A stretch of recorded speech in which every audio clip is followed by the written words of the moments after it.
Alors en temps normal, je commence jamais les vidéos par une partie facecam, mais c'est pour vous prévenir. Cette vidéo, elle est du même style que celle sur Kenjaku. Et du coup, vous vous en doutez, il y a vraiment beaucoup de spoil. Donc les animaux only, cette vidéo, elle sera toujours disponible. Dès que vous serez à jour, n'hésitez pas à la regarder. Pour les autres, je vous souhaite un excellent visionnage.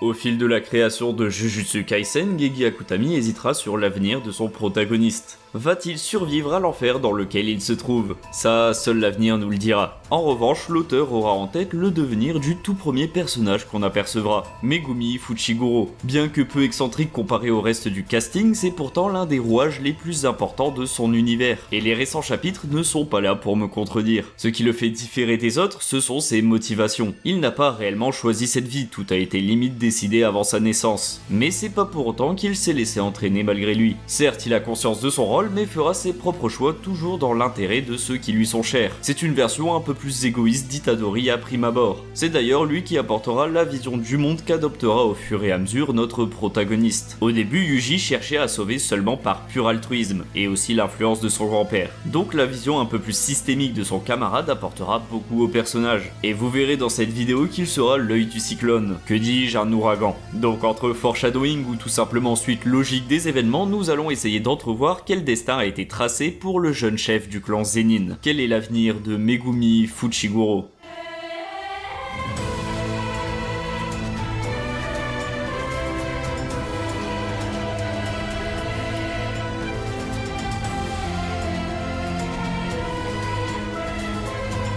Bon, remettons un peu notre personnage. Megumi est le fils d'un membre banni du clan Zenin. Je pense que vous le connaissez très bien. Lui et son influence sur le monde actuel de Jujutsu Kaisen. Mais ici, nous retiendrons seulement le fait que son père, malgré sa défection, renouera contact avec son dirigeant afin de lui proposer un ultime échange. Une importante somme d'argent contre son fils qui allait bientôt naître. 10 millions de yens s'il venait à éveiller un sort héréditaire à l'avenir, ou sinon il se contenterait seulement de 7. Être revendu à son ancienne famille avant même sa naissance, c'est sûr que ce n'est pas la meilleure manière de commencer sa vie, et d'estimer avoir une relation paternelle normale. Pourtant, si tout cela aura été entrepris, c'est pour offrir à Megumi une chance d'avoir un avenir meilleur. Et surtout, sans ça, il n'aurait pas fait une rencontre des plus importantes, celle de Satoru Gojo. C'est grâce à lui qu'il fera son entrée dans le monde de l'exorcisme. Il effacera la dette envers le clan et prendra Megumi sous son aile, devenant ainsi son tuteur d'une certaine façon. C'est sûr, c'est pas la figure paternelle la plus mature qui soit. Satoru l'emmenait sur quelques-unes de ses missions afin de lui montrer les ficelles du métier, et cela dès le plus jeune âge. Ce qui expliquera pourquoi dès son entrée au lycée d'exorcisme, il sera déjà considéré comme un génie. Pour le coup, on sait de quel père il tient. Cette histoire explique aussi pourquoi on nous le présentera toujours sous le nom de Fuchiguro et jamais Zenin, car n'ayant désormais plus aucun lien avec ces derniers, il conservera à la place le nom de sa défunte mère, qui était d'ailleurs la seule personne ayant su un tant soit peu calmer la folie du tueur d'exorcistes. Là par contre, c'est un trait que Megumi tient de son père biologique, au point d'être dès le collège la terreur de son lycée. C'est pour cela qu'il sera aussi tempéré par sa demi-sœur Tsumiki Fuchiguro. On verra tout au long du manga que son ombre planera sur les actions de notre petit Megumi, notamment lorsqu'il sera question de tuer ou non. Mais la question qu'on a tous pu se poser au début du manga, c'est où est-elle? Chacune de ses apparitions n'était que des simples flashbacks. On apprendra qu'elle fut victime d'une malédiction, ce qui constituera l'un des principaux objectifs de son frère, et l'influencera dans le reste de ses actions. Enfin, pour le début, Tsumiki était tout simplement devenue en avance membre de la traque mortelle. Son déclenchement à la fin de Shibuya la ramènera parmi nous. Enfin, je crois. Cela constituera une des raisons majeures de la participation de Megumi et les autres à la traque, afin de faire en sorte qu'elle n'ait pas à y participer. Et quand on s'en prend à sa sœur, Megumi oublie rapidement son tempérament suicidaire et révélera la menace qu'il pourrait être à son plein potentiel. Ses actions dans la colonie de Tokyo montrera l'importance qu'a Tsumiki à ses yeux, ce qui ne rendra que plus terrible ce qu'il subira par la suite. Il y a un détail sur Megumi qui saute aux yeux. Tout le long du manga, il fait l'objet de convoitises de pas mal de personnages. Alors certes, il est plutôt beau gosse, mais c'est pas vraiment le sujet.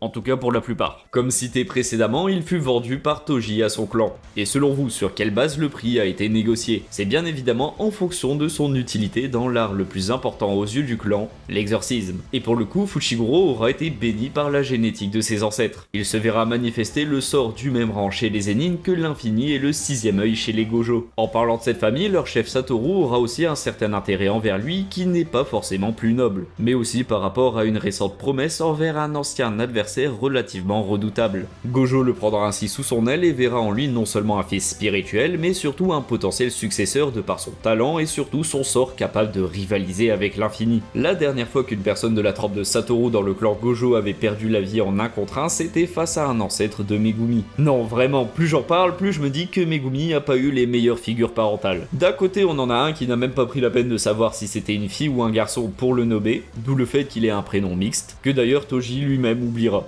Et de l'autre, un génie capricieux qui ne sera même pas là pour lui sauver la mise. Une chose qu'il ne faut pas oublier, c'est que malgré l'annulation de la dette de Megumi, il n'en est pas moins des successeurs des Zenin. Toji étant malgré tout fils du précédent chef et neveu du suivant, aura fait en sorte de faire passer son enfant comme successeur direct devant même tous ses aînés. L'accord était le suivant. Si Satoru Gojo venait à être présumé mort ou autre, Megumi devrait être accueilli au sein du clan en tant que chef de ce dernier, héritant ainsi de l'intégralité de la fortune et des objets maudits dont il dispose. Ce simple accord aura mis une sacrée pagaille, et causera par la suite la chute de l'une des plus grandes familles d'exorcistes. Et le pire, c'est que le principal concerné n'en aura aucune idée. Et je ne compterai même pas toutes les personnes qui chercheront à l'approcher tout simplement par intérêt. Norito Shikamo et Akari, on vous voit très bien. Bon, il existe quand même un personnage qui s'intéresse à lui pour autre chose que son ascendance. Je parle bien évidemment de Hana, celle qui vit actuellement en symbiose avec l'ange. Un personnage qui nous est encore bien mystérieux même à ce stade avancé de l'histoire. Avant tout ça, Hana avait vécu une enfance assez particulière, car ce qui faisait office de mère n'était autre qu'un fléau. Pour elle, c'était mieux que de se retrouver livrée à elle-même. Ou même pire, car contrarier son tuteur était synonyme de mort. Elle sera tout de même guidée par un mystérieux chien blanc qui lui permettra de sortir de cet enfer. Vous l'aurez deviné, ce n'était autre que le chien de Jade de Megumi, qui malheureusement nous a quittés en saison 1. Depuis ce jour, Hana s'efforcera de se montrer digne de celui qui lui aura sauvé la vie, avant de pouvoir ainsi le retrouver et déclarer ses sentiments. Mais vous le savez, ces retrouvailles seront vite empêchées par une personne un peu plus possessive sur l'objet de ses désirs.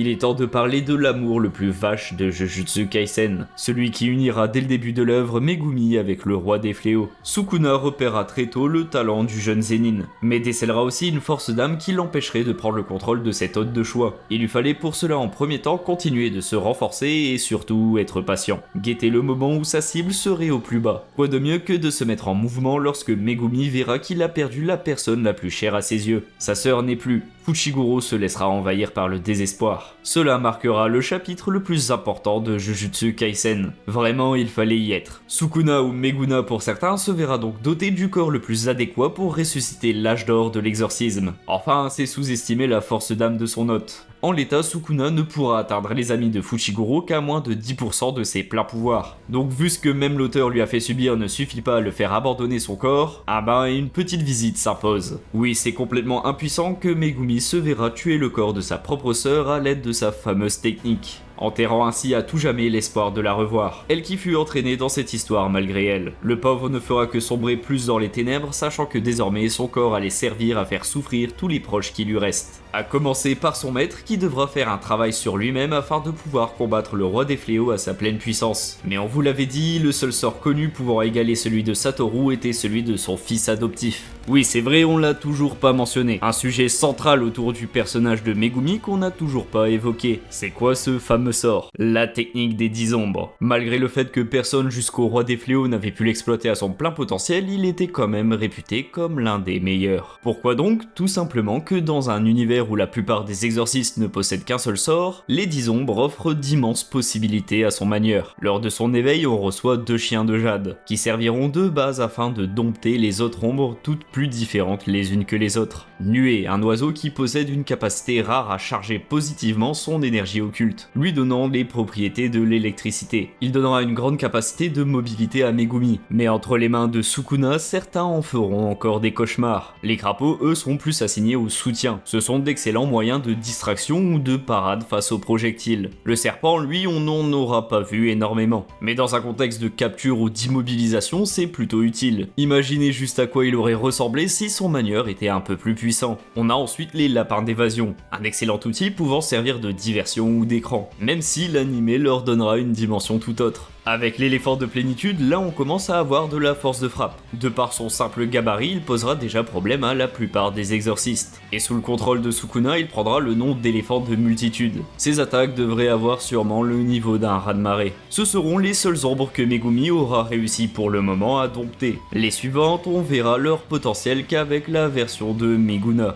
Par exemple, le cerf circulaire. Encore un autre familier de soutien, mais c'est clairement le plus utile, car il permet tout simplement d'user de sorts d'inversion, non seulement à des fins régénératives, mais aussi défensives, car permettant de neutraliser les sorts environnants, un peu à la manière d'un territoire simple d'un certain point de vue. On verra juste après le taureau bélier. Plus il parcourt une distance en ligne droite importante, plus sa charge sera puissante. C'est simple mais efficace. Le suivant est encore inconnu, on ne connaît que son nom, le tigre funéraire. Une appellation assez intrigante, mais son mystère restera entier vu qu'il périra avec Agito. Car oui, il y a un détail que je n'ai pas donné, si un familier meurt, il ne reviendra pas. Sachant que Megumi est du genre à plus souffrir de la mort d'un animal que d'un inconnu, c'est pas forcément une règle très joyeuse. En revanche, sa mort ne signifie pas la perte de ses capacités. Elles viendront fusionner avec les autres ombres afin de les renforcer. Donc oui, la chimère Agito que Sukuna a invoquée face à Gojo est la fusion de nuée, du cerf et du fameux tigre. Et Megumi avait déjà utilisé ce procédé. C'est une technique nommée puissant fond, permettant d'exploiter encore plus la versatilité des 10 ombres. Même si on sait très bien que ce n'est pas le genre d'artifice qui fera la différence face à un Gojo Satoru. Je sais, vous attendez tous la partie la plus intéressante du sort.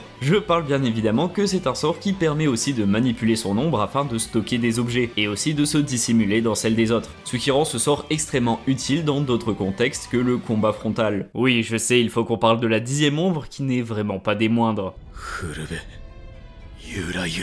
Jusque-là, personne dans l'histoire des Zenin n'avait su le dompter. La raison, c'est parce que pour soumettre une ombre, il faut la vaincre, et cela seul sans aucune aide extérieure. Bien sûr, cela ne veut pas dire qu'on ne peut pas l'invoquer. Cela peut faire office d'attaque suicide, qui est déjà venu à bout de l'infini par le passé. Ses apparitions glaceront le sang de ses adversaires. Face à lui, il faudra faire preuve de finesse, car qui que tu sois, il fera en sorte d'être ton pire cauchemar. J'ai nommé le général céleste impie, Makora. Force de frappe, vitesse et armes capables de faire disparaître sans souci n'importe quel fléau, tout ceci n'est même pas le plus grand atout de ce familier. Sur sa tête trône une roue de l'harmonie, symbole aussi de l'épée de Totsuka, celle qui dans les légendes viendra à bout de Yamata no Orochi. Et cette image sera des mieux choisies par l'auteur, de par le fait qu'elle permet graduellement de s'adapter à son environnement ainsi qu'aux attaques qu'il subit. À chaque tour de cette roue, c'est un pas de plus vers la tombe pour ses adversaires. Makora est la principale raison qui fera des 10 ombres l'un des sorts les plus puissants. Mais à tout cela vient s'ajouter toutes les capacités qu'un exorciste peut atteindre. Donc on peut penser directement à son art ultime, l'extension du territoire. Le jardin des ombres est certes incomplet, mais démontre déjà l'immense fossé qui sépare le talentueux Fuchiguro des camarades de son âge. Que dis-je de l'entièreté du monde de l'exorcisme? De par le caractère inachevé de son domaine, il est donc dans l'impossibilité d'avoir accès au caractère infaillible de ces derniers. En outre, il ne peut toucher à coup sûr comme les autres, se contentant de simplement pousser à 120% les capacités de son manieur. Avec ce dernier, Megumi pourra se dédoubler, lui ainsi que ses familiers, gagnant en bonus une capacité d'intangibilité, ce qui le rend tout bonnement imprévisible. Un élément qui restera plutôt intriguant sera lors de la seconde utilisation. On apercevra la présence d'une forme étrange semblable à celle d'une colonne vertébrale. À ce moment, plusieurs interprétations peuvent être faites. La première, comme cela représente avant tout l'espace vital de son manieur, on pourra interpréter ça comme symbole de la croissance de Fuchiguro, commençant à peine à pouvoir réellement le matérialiser, même s'il rappelle étrangement celui du roi des fléaux. Mais que serait la communauté Jujutsu Kaisen sans ces théories basées sur le folklore japonais, sachant que le sort permet de créer des amalgames entre les différentes ombres, que donnerait la fusion de ces 10 dernières?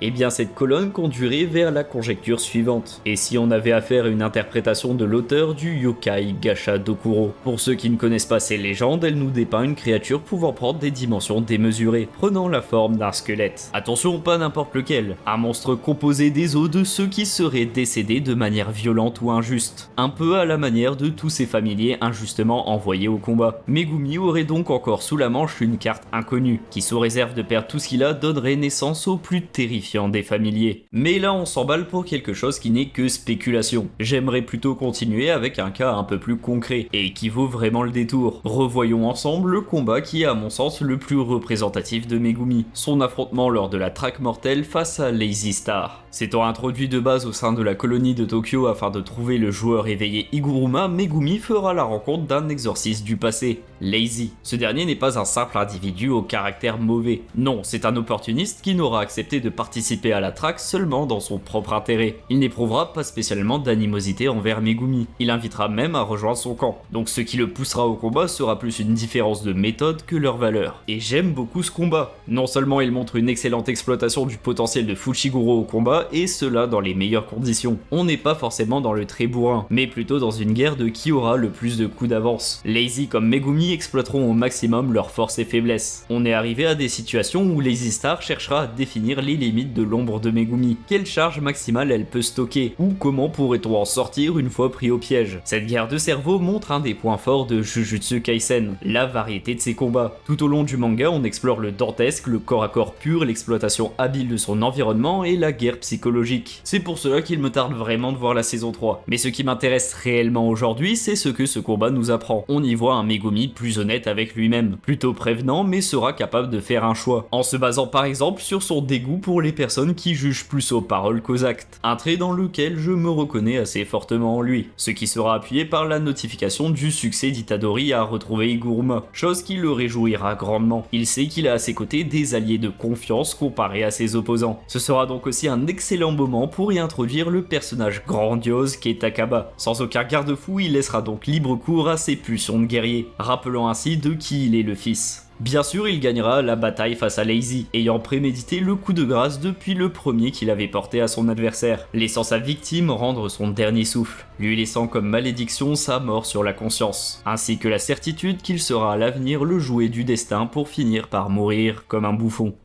Megumi est l'un des personnages phares de Jujutsu Kaisen. Il est l'élément central de la plupart des événements qui se sont déroulés jusqu'ici. Même si rien de bien optimiste se profile pour notre cher Megumi, qui dès le début aura été appelé à finir comme jouet du destin, mais aussi celui de l'auteur. Son avenir est donc tracé. L'invitation de Sukuna dans son corps, voué à servir de bouclier humain face à ses propres camarades, il semble effectivement réaliser la dernière volonté presque prophétique de Lazy Star. Beaucoup l'ont sûrement oublié, suite au changement de forme de Sukuna qui en ultime recours revêtira son apparence d'origine. Mais le jeune Zenin est toujours là. Quelque part, son esprit profondément meurtri ne pourra qu'être sauvé par des alliés de confiance, qui actuellement mettent tout en œuvre pour le faire revenir. Qui de la lame du bourreau ou des nouvelles capacités d'Itadori viendront au secours de cette âme en peine, ça seul l'avenir nous le dira. Mais j'ai bon espoir qu'il finira par sortir de ces ténèbres. Merci d'avoir regardé la vidéo jusqu'au bout. J'espère qu'elle t'a plu, si c'est le cas, tu sais comment ça fonctionne. Un like, un partage, fais-moi tes retours en commentaire et surtout abonne-toi. C'est pas grand chose mais ça aide beaucoup. Si t'aimes bien les vidéos sur Jujutsu Kaisen, j'en ai déjà fait pas mal. Et pas que, j'en ai fait aussi sur Vinland Saga, Bleach ou même Baki. Je stream au moins 3 fois par semaine, n'hésite pas à passer. C'est toujours l'occasion de discuter. Bref, on se retrouve pour la prochaine qui ne sera vraiment pas des moindres. On va voir si on a retourné notre veste.